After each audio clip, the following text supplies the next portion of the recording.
to actually time the gap. Now there is the SL63 AMG. It's got torque 800. It's a 410 kilowatt output. It's a 5.5 litre bi-turbo. I got to drive it a couple of days ago. Oh, I'm very jealous. And Mick Doohan had a crack at me for driving like I was going to the shops.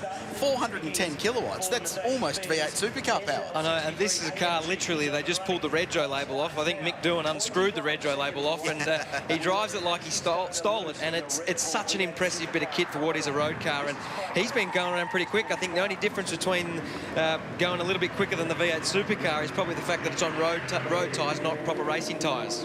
So 16.8 seconds separating the first two cars, and you'll see the speed comparison here too. So that will keep you up to date as to whether or not that V8 supercar can bridge a gap to the Mercedes, and whether, again, the Formula 1 car can bridge the gap.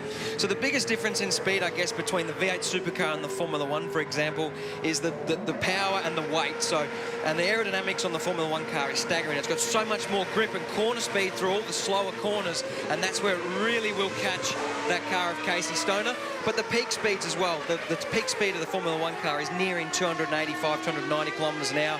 Casey Stoner a lot closer to 265 k's, and Mick Doohan would be around about 250 kilometres an hour. 23.9 seconds was the gap between the V8 car and also then the F1 car. So I wanted to ask you as well, in terms of when we see the F1 car making up the speed, where is the ability for an F1 car to make up the speed? Is it the acceleration out of the corners? Is it just the sheer pace of the car? It's a combination of everything. I mean, the V8 supercar has 600 horsepower. It's got a lot of speed, but it's nearly, you know, over a ton in weight. So getting that car around the corners is not as easy as a Formula 1 car. It's got a lot of aerodynamics. It's very light. So the corner speeds, entry, mid-corner and exit speed is superior to that of the V8 supercar.